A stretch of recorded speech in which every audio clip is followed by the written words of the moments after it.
What's up, DFS fans? Ryan Kostrowski here with the DFS 5-pack. It's time for our daily installment of the DFS tip of the day. If you haven't watched these yet, just take a couple minutes every day that we can and just go over some DFS theory and just kind of strategies that go into this very complex but extremely entertaining game that we all love. Alrighty, now let's roll into this bad boy, guys. If you're new to the station, you want more DFS videos, press that red button that says subscribe. Thumbs up is always appreciated. And of course, if you want all the premium info, go sign up to be a member. We'd love to have you come join our little DFS family. Again, also, guys, until the 15th of February 2019, the MLB only sale, which is the full season of MLB, is only $85. It's without question the best price you'll get. And for anybody who's considered being a lifetime member, prices are going up from $350 to $400 in 9 days. And in the meantime, you can get it for $325. All right, guys. So today's tip, what is the Kyle Singler effect? And you've probably heard us reference this before if you watch this stuff on the regular. I actually got this term from a young man named Devin, who is part of one of our Facebook groups. He's one of the admins, helps out a lot of our customers. And I really like the way that he put this when we did a video with him a couple of years ago. So a lot of times in NBA, what you find with the sits that guys will come in and fill in within the starting lineup, but they're not very good, hence the name Kyle Singler.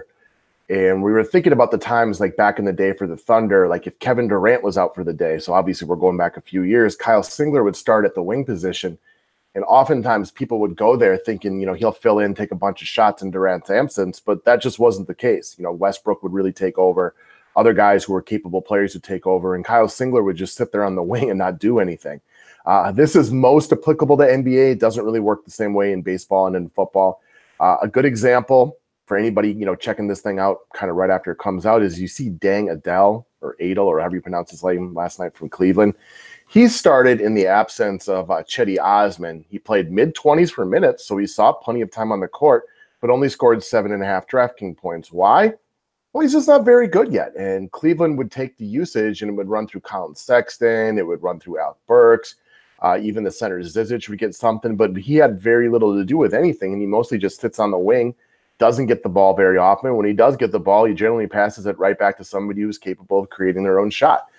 This tends to be most applicable to wing players, shooting guards, small forwards. You still need to be good in order to score the ball. Sometimes the coaches don't want to mess with the rotation, so they'll bring a scrub, throw him in the starting lineup, knowing that 6 minutes into the game they're going to bring in some guys from the second unit. Centers and point guards have a tendency when they fill in to fall into DFS points because you don't have to be a great basketball player in order to be tall and get rebounds. Point guards, if you're filling in, you're going to have the ball in your hand because you're out there to create your own shot. Yeah, you may not go for 20 real-life points, but you're going to get some assists. You're going to get a couple of baskets just by opportunity, I guess is the best way to look at it. So just because a guy is starting, he isn't always going to get good DFS points because he often won't get the usage that will enable him to do so. Now, some guys are good with steals and blocks and things like that, and they can roll into points that way. And that's just part of getting to know your personnel. But very often, and I do feel like ever since we heard this term, that the NBA DFS community has become better and better.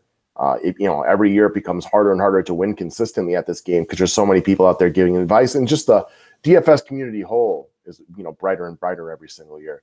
But just because a guy is filling in and starting doesn't mean he's going to roll into good DFS points, especially if he's a wing player. It's called the Kyle Singler effect. It makes a lot of sense. Check it out. Keep it in the back of your mind. Thanks for watching, and we'll see you for our regular scheduled DFS advice here in a couple hours.